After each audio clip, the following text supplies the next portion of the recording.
Over 5,000 years before Christ, an amazing thing happened that would change the course of human history.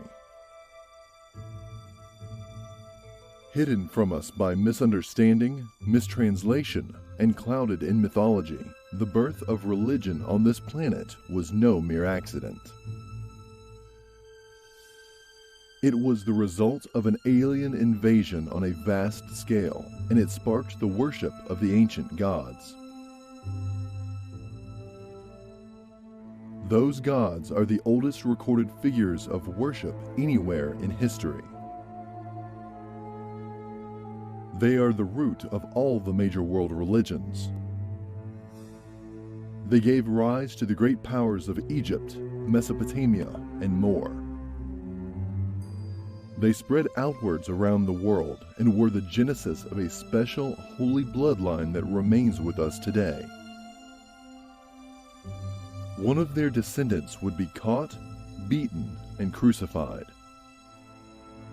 And yet he would rise from his grave unrecognizable and accompanied by messengers of light.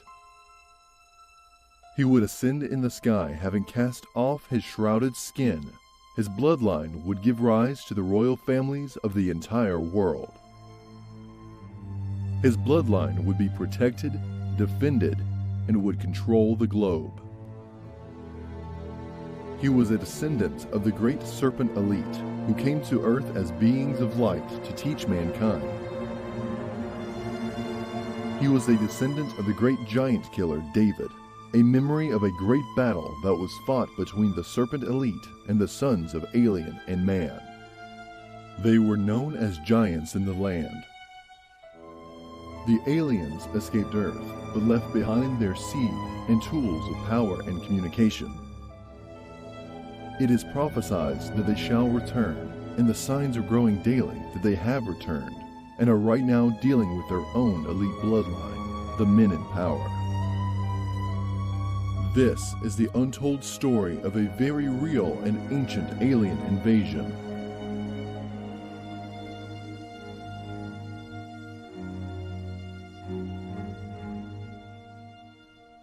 In Africa today, there are the remains of the oldest form of worship anywhere on the planet. It is a cave in the shape of a huge serpent. All around there are pieces of stone fashioned into thousands of small scales. This is the place of worship for the serpent.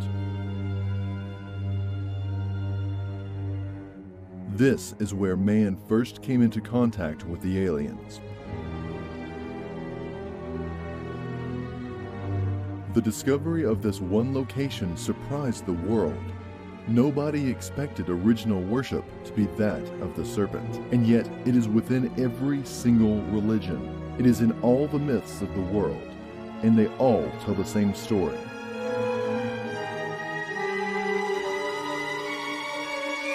In the beginning, the serpent was the wise one, the only animal in the Bible to speak freely with his own mind and voice.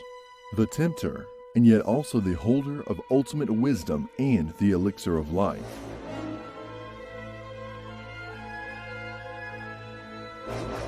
Mankind, in comparison to this remarkable animal, appeared foolish. From that day forward, the serpent would control man.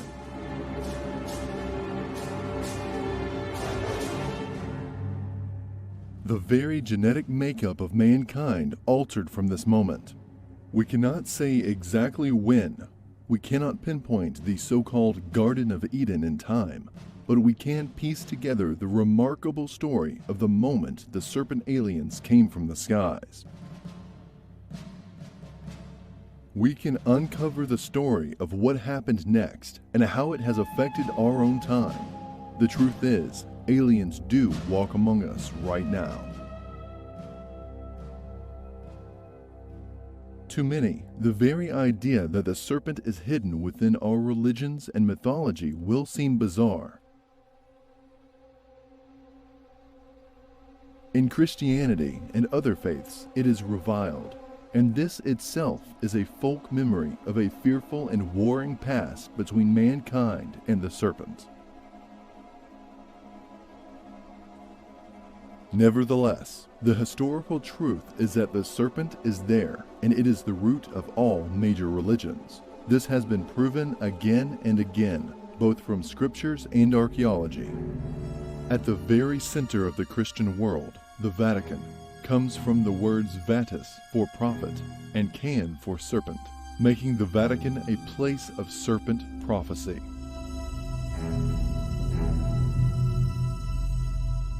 The very book of Christians across the world, the Bible, is full of the serpent, and its inclusion is very interesting, for it reveals how the serpent was seen.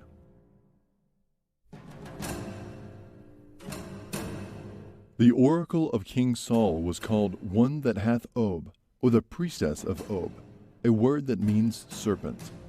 The serpent worshippers of Moses' time and era were known as Hivites, derived from Hivia or serpent, the root of Eve.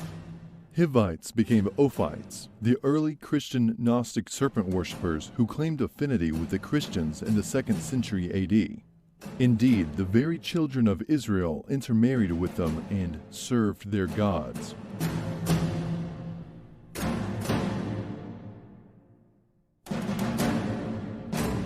This is very revealing stuff, intermarriage and worship of the serpent gods. Today we can easily replace the word gods with aliens. They were also known as Baalim, from the god Baal. Baal was an abbreviation of Ob-El, the serpent god, or shining serpent.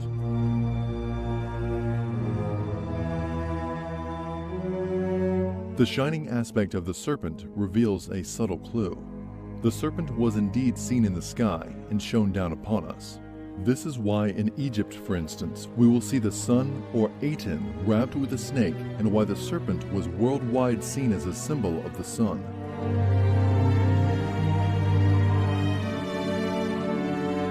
It was these shining ones, or serpents, which were the lights in the sky that descended to earth. They were the lights that our ancestors saw in the sky, the sun, moon, and stars. But these lights came down to earth and settled amongst us.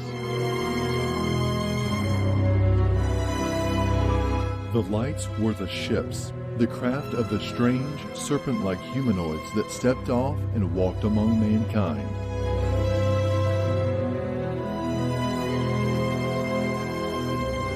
The Greeks called Baal Beliar, which means a dragon or great serpent. Baal is the Assyrio-Babylonian version of the gods Enlil and Marduk, the same Baal seen throughout the Bible. So the Baal in the Bible is a Babylonian serpent god, one of the ancient lights of wisdom that descended to earth. The European Beltane should be rendered Baltan, both words signifying the dragon or serpent. In fact, Tanit was the patron goddess of Carthage in northern Africa, who was also associated with the Tree of Life, like Ishtar and Astarte, and she definitely crossed cultures into Europe, becoming the root of the word Easter. The name Tanit means serpent lady, and she is found on many coins in Carthage associated with the caduceus and symbolizing the role of Tanit in life, death, and rebirth. She is basically the same as the Queen of Heaven, Astarte, Isis, and Mary.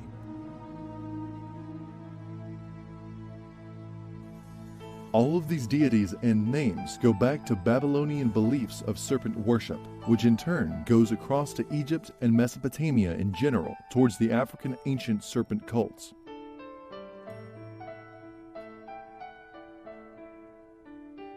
The very place that the original Shining Ones descended to earth and began their teaching of mankind.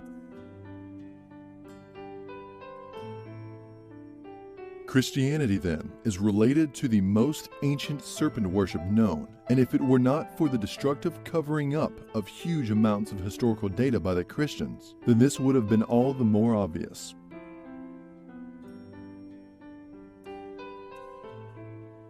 It is a fact that the Christians were ashamed of this link and did all they could to destroy it, not least because it would reveal their own deity to be of serpent origin itself.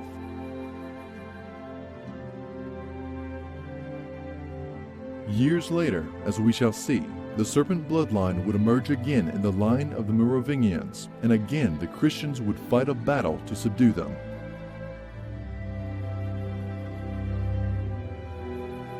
A general term for early Christian Gnostics was Ophites, which means serpent worshippers. It was this group that wrote the New Testament.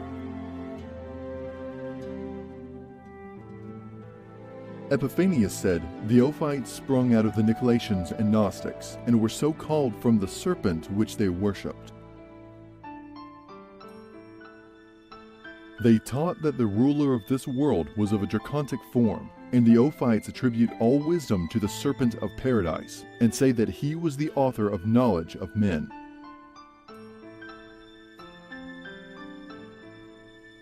An amazing declaration which speaks volumes. The guardians of the very history and religion that would become Christianity was in fact based on and fostered by those who worshipped the ancient wise serpent that came and taught mankind.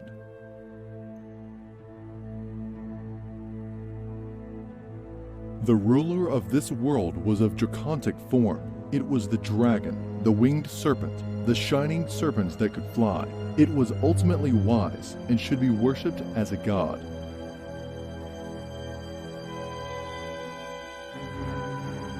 As if in memory of the power of the serpent bloodline, the blood itself was symbolically ingested.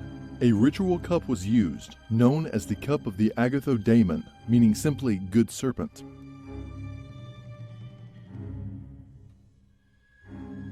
This serpent-consecrated cup of wine was handed around after supper, just like at the Last Supper of Christ, and was received with much shouting and joyousness. The hymn sung via the serpent to the Supreme Father was just the same as the one sung in the memory of the python at Delphi on the seventh day of the week. Now, thousands of years later, Christians still take the cup of Christ, who was called the Good Serpent by the Gnostics. This modern ritual is none other than the original, but renamed, Cup of the Sacred Serpent, which gives the body and blood of our oldest god, the body and blood of the ancient serpent race.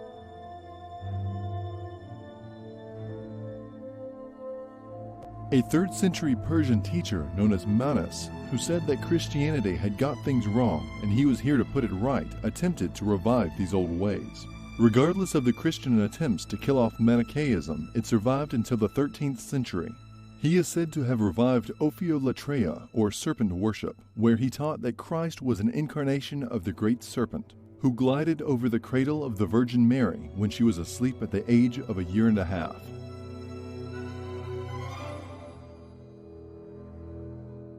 But the worship of the serpent was much more ancient than even Mayans stated. In Britain, the serpent god was Hu, the dragon ruler of the world, a statement remarkably similar to that of the Ophites. The druid was known as a nadder, now known as an adder, and as the adder was the symbol of the god Hu, the druids were Ophites of the original stock. They worshipped also Beli or Baal, so in this respect, the druids were probably the last truly serpent-worshipping priests in Europe. A remnant of ancient days, long forgotten but remembered in words and deeds. According to Herodotus, a sacred serpent was fed honeycakes once a month at the Acropolis in Athens. These honeycakes were marked with the omphalos. The superstition of the omphalos was widespread, like the serpent, belief from India to Greece. It is a boss or orb with spiral lines thought to represent serpents coiled. There are similar markings on ancient stone monuments across the world. To the Etruscans of ancient Italy, the omphalos was seen as a route to another world. It was placed in a trench called a mundus, and the first fruits offered into the trench, which was then covered by a huge stone. The entire city was centered on the spot, with all roads leading to and from it. This is a remnant of the idea that the serpent race came from another world, and the omphalos, a representation of the devices used for travel. Probably the most famous omphalos is the one now in the museum at Delphi. In Greek history, the Delphic oracle was called Pytho, or Python the snake, and she was active for over 1,000 years, getting involved in anything from mundane day-to-day prophecies to matters of state. As throughout the history of the mystical serpent, it has been associated with powers of future sight, known to us today as precognition. An indication that the serpent is associated strongly with prophecy is the stark fact that the words for divination in Hebrew, Arabic, and Greek all mean serpent. This alone indicates that Hebrew, Arabic, and Greek are following the same beliefs over a vast period of time. According to Ferguson, the 19th century writer, when we first meet with serpent worship, either in the wilderness of Sinai, the groves of Epidaurus, or in the Sarmatian huts, the serpent is always the Agathodaimon, which in ancient Egypt presided over the affairs of men as the guardian spirit of their houses, was the asp of Rano, the snake-headed goddess who is represented as nursing the young princes. That the idea of health was intimately associated with the serpent is shown by the crown formed of the asp, or sacred thermothos, having been given particularly to Isis, a goddess of life and healing, and according to Hargrave Jennings and Ophiolotrea, these were no doubt intended to symbolize eternal life. This is revealing, for one thing that is definitely associated with these original serpents is eternal life. To mankind, these serpents appeared to live forever. They outlived man. They also were great healers and were said to be able to cure man of his ills. In The Serpent and Siva Worship, C. Stanley Wake remarks about the Muslim saint of Upper Egypt is still thought to appear under the form of a serpent and to cure the diseases which afflict the pilgrims of his shrine. In the same book, we hear of one of the 4 idols of Madagascar whose emissaries are serpents. He is regarded as a physician and thought to expel epidemic diseases much akin to the Greek serpent deity Aesculapius. This is a very revealing paragraph, for it gives us insight into the amazing power and technology that these serpent beings possessed.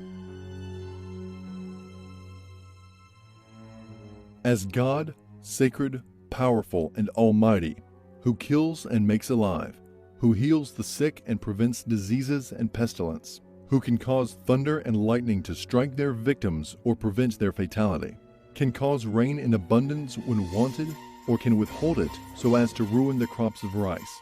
He is also celebrated for his knowledge of the past and future, and for his capacity of discovering whatever is healed or concealed.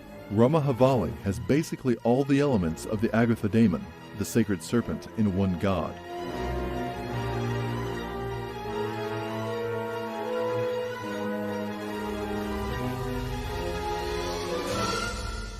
He is like many other serpent deities in charge of the weather. He has knowledge and wisdom, and above all, he can heal, resurrect, and disperse disease.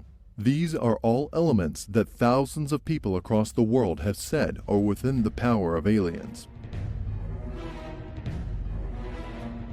In Islam, the snake is always seen as being closely associated with life. In fact, the word El-Haya, meaning snake, is close to El-Hayat, meaning the life-giving principle. The Prophet Muhammad is said to have spoken of the strange and powerful angelic beings known as jinn, from where we get genie, as being of 3 kinds, one of which was as a serpent.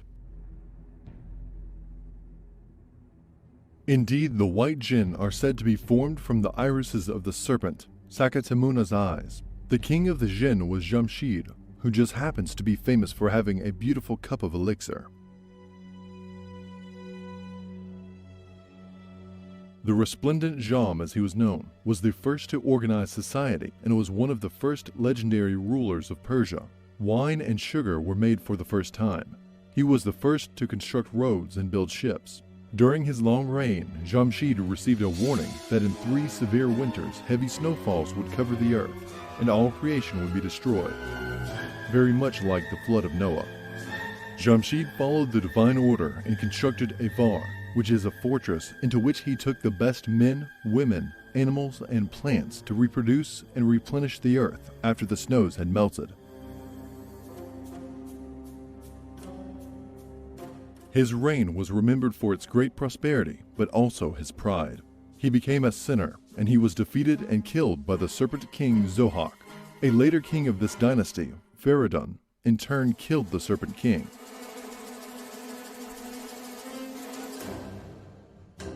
Feridun is also credited with the discovery of the art of medicine and healing. The whole story of Zohak and Jamshid is the struggle between the culture of Persia and the invading ancient serpent race from Syria, which was seen as the evil.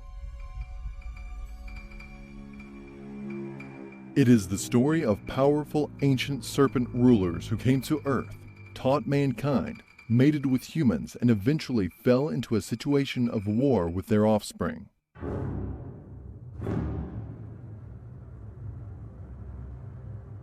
The exact same story we find in Sumeria, Egypt, the Bible, and numerous other cultures around the globe, a memory of an ancient invasion before recorded history.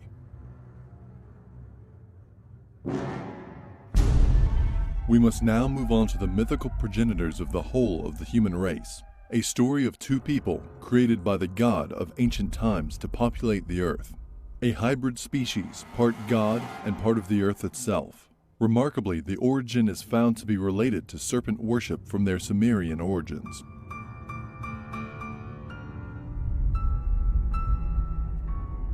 The word Hevia is the root of Eve and means female serpent.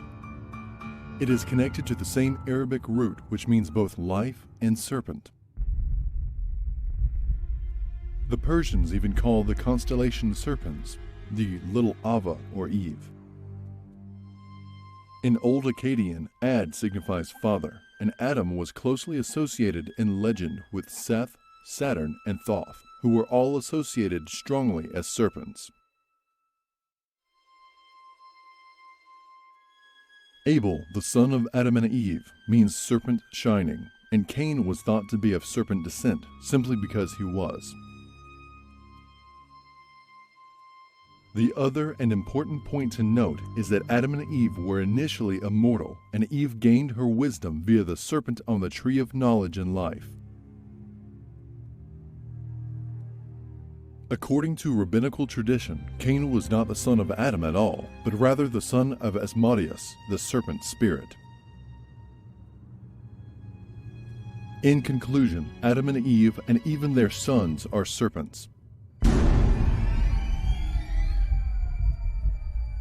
The very so-called origin of humanity is in fact based upon those Sumerian shining ones that came from the sky in the form of serpents. The origin of humanity is from the line of serpents.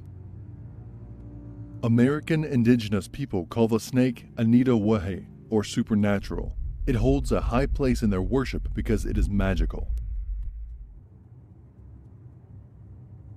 It controls the rain and thunder, has dominance over other animals and plants. It is no different to the serpent in other parts of the world. Why would this be? In a world where historians tell us these cultures never met, that they could not be related in any way, and yet the belief systems are the same. There is, in fact, a clue, a big clue, in the tales, and it reveals the origin of these serpent beliefs. The rattlesnake was, according to legend, once a man, alluding to the ancient incoming serpent race of antiquity. This man was transformed into a rattlesnake in order to bring salvation to the human race and save him. Yet again, it is the savior of mankind.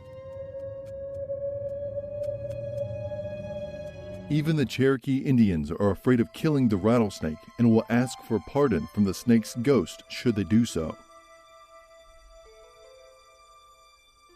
There is even a tradition that if the snake is hung on a tree for 3 days, it will bring rain. Remarkably similar to the Christian tale, and even a link with Yahweh, the rain god. These are the same because these are the same serpent deities influencing society across the globe.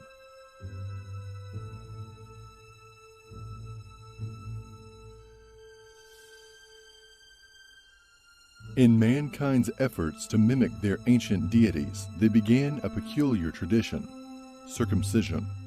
There are wall carvings in Egypt showing circumcision being practiced. The Egyptians held the belief that when the snake shed its skin, it had undergone rebirth. It was symbolic of attaining new life, of being born again. It was a mirror of their greatest god.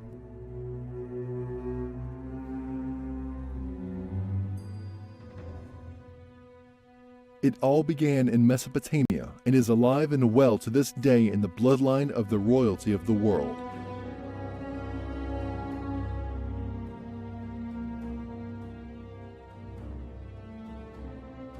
We have seen the history and mythology of the alien serpent past. We have seen the serpentine saviors rise and fall across the world. Today there is one particular savior myth that has crept into popular folklore through various best-selling books, documentaries, and films: the Merovingian dynasty.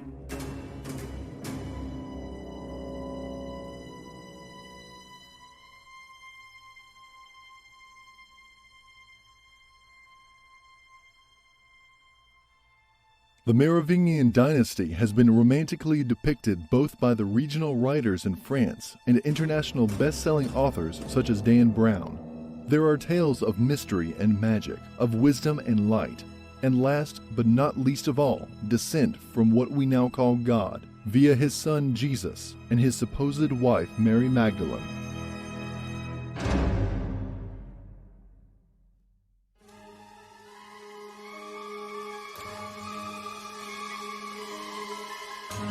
The Merovingians were descended from an ultra-ancient race of fallen angels that spawned the globe, taking wisdom and knowledge with them as the idea of Atlantis sank.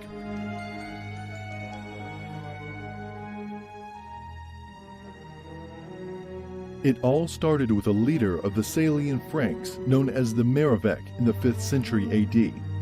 Both he and his son Childeric were great warriors and fought with superhuman strength against the Visigoths, Saxons, and Alemanni. Following Childeric came his son Clovis I, who went on to unite most of Gaul and the Loire and defeated the Roman ruler Syagrius. It was Clovis I who adopted the Roman Catholic religion for his nation. Eventually, by the early 7th century, we end up with the infamous Dagobert II. Also known as Dragobert, coming from the words dragon and Bert, which in turn come from Bara or Para, which means pharaoh. So Dagobert simply means king or pharaoh of the dragons. He is the culmination of the serpent holy and royal bloodline. Dagobert is said to have visited the serpent-worshipping brethren in Ireland.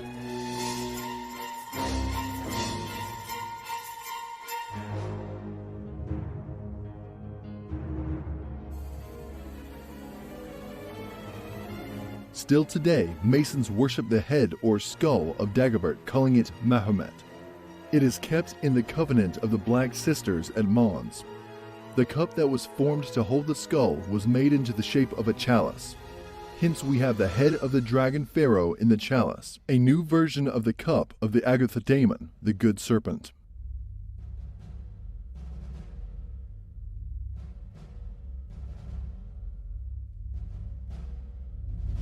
But who is Dagobert, and where did he come from? What makes him so important that his skull should be turned into a grail and then worshipped by the Masons, the modern Templars?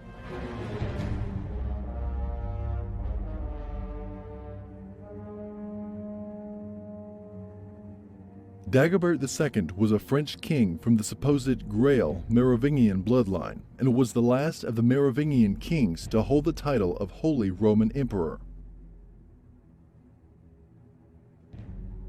These Merovingians are said to be a dynasty of Frankish priest kings with magical powers, derived from their long red hair and the special birthmark between their shoulders of a red cross.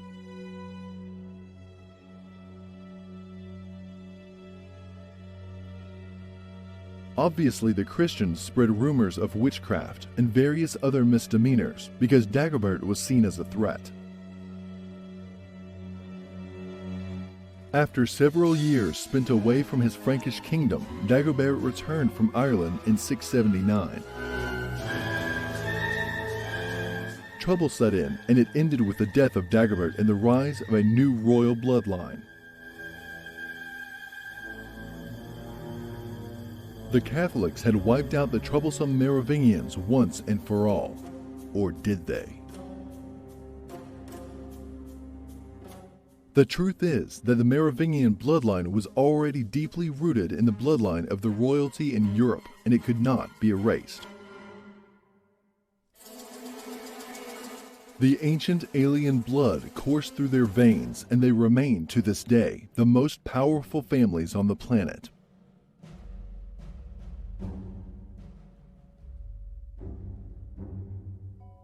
The Merovingians connected etymologically with the snake, as well as ritualistically, where simply descendants of the serpent bloodline, the royal line descended from serpent alien invaders who spread out across the globe in India and China, in Britain and America.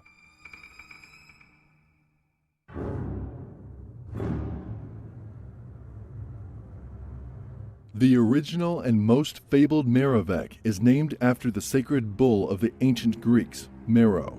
The ultimate secret held sacred by the Greeks was this: the bull has begotten a serpent, and the serpent a bull. The two are interchangeable. The bull is symbolized by the Tau cross, and so too is the serpent.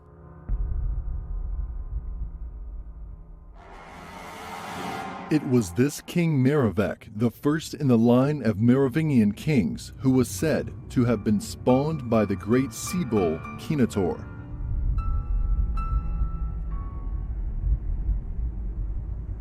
This is a giant sea monster with a bull head. The Mer part of the Merovi becomes obvious in that Mer means sea. He is the king bull of the sea, the sun in Taurus, which gives us a special place in time, the time of the original ancient alien invasion.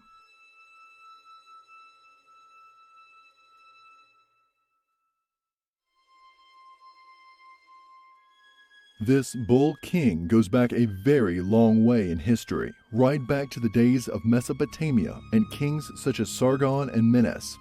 But this goes back yet further to an association between these kings and their legendary genesis from ancient sea-born gods such as Oannes and Dagon, who were serpent gods or aliens. These myths are those of invading serpent aliens and migrating snake cults coming into the land, bringing with them all the skills associated with the coming of these ancient gods, such as metallurgy, architecture, and medicine.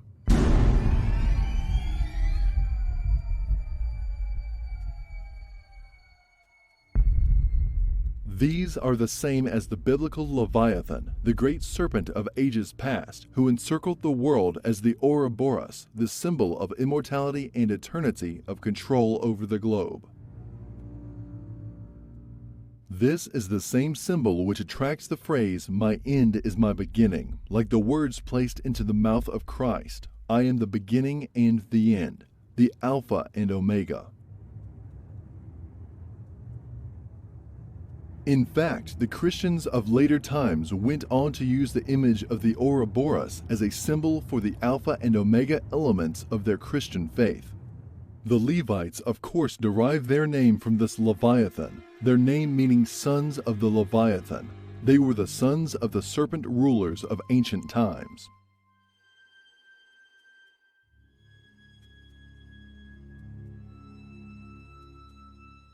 According to Babylonian legend, in the beginning there was neither land, gods, nor men.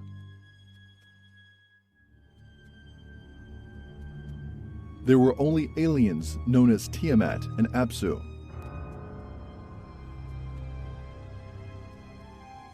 Tiamat was the female and the spirit of salt water and primal chaos, and Apsu the male, the spirit of fresh water and void. Tiamat is depicted with scales and a serpentine body and legs with horns on her head.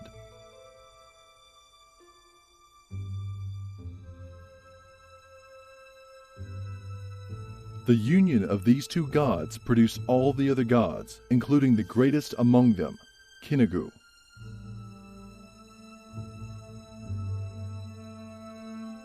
This later became the Kinator, the progenitor of the Merovingians.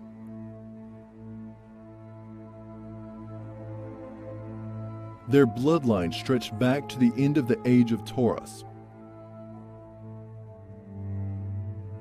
This, for the first time, gives us actual dates for the ancient alien invasion, and amazingly it fits perfectly with all that we have discovered in their origin in the dawn of Mesopotamian civilization. 5000 to 4000 BC.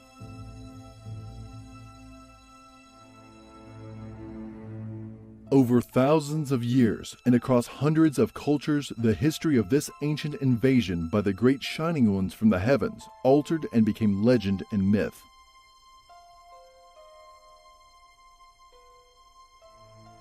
Much of it turned into the great religions of the planet. But hidden in these stories is the real, literal truth of an invasion of planet Earth by beings so strange that we called them serpents.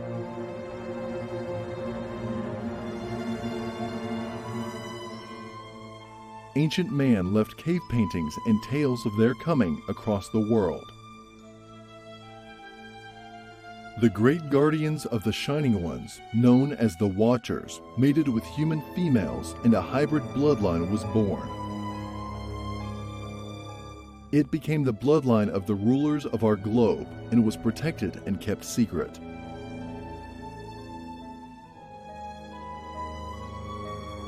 Every now and then the secret would emerge into popular mythology with people such as the Merovingians and tales of superhuman powers.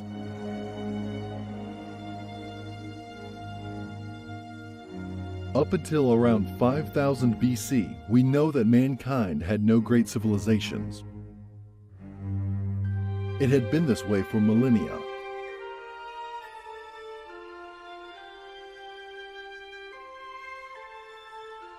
Then suddenly, at the very time we know as the Age of Taurus, at the very period that our remaining texts tell us the Shining Ones came and taught humanity, it all changed. Suddenly, civilization erupted. The Sumerians migrated to Mesopotamia, towards something that seemed to attract them. This is the period of tales of a great cataclysm, what we know as the Flood. Judgment from above. The gods were angry and dealt humanity a cruel blow. These tales are worldwide. Civilization erupted, and great learning spread far and wide. The all-powerful symbol of the swastika emerged, which is in reality 4 serpents overlapping. Serpent rock art appears all over the world.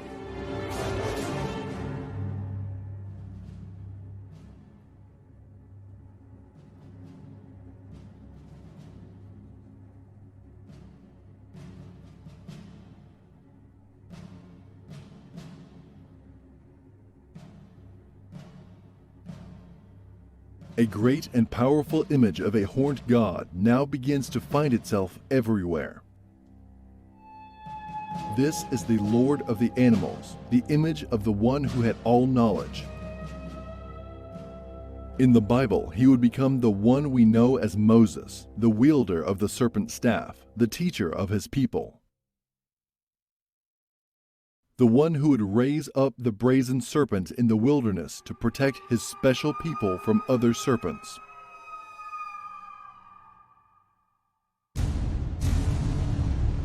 This is the period that Enoch tells us was the time of war between those who had come down from the sky, the angels, the Nephilim, the Shining Ones.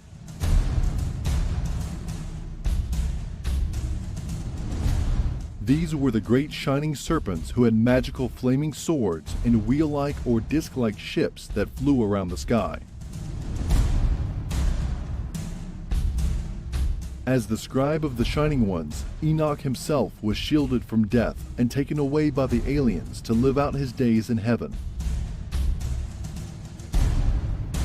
Christians today know him as the man who walked with God, and the reason is simple.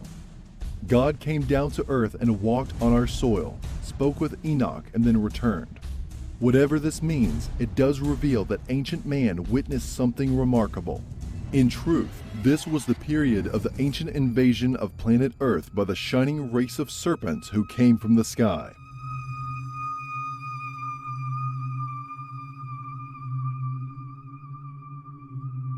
Our ancestors worshipped them for their amazing power, and yet, in our modern scientific age, we can now see things more clearly. These were not angels or messengers of light. These were not great Greek deities sat on high and issuing commands. They were not the many-faced Hindu or Egyptian gods. These were beings from another planet who came here with superior technology. They helped mankind start civilization, they bred with us, and they fought with each other. Most, we are told, left. But the hybrid race remained among us as special people. And now, with every passing day, NASA tells us that they have discovered yet another Earth-like planet that could sustain life. They find ancient rivers and lakes on Mars, and even fatty acids within the Martian soil. They alter their equations on the existence of alien life on a weekly basis. Even they are growing more and more aware that soon they will discover something special. The question is, will we awaken the ancient invaders, and will they return, if they're not already here?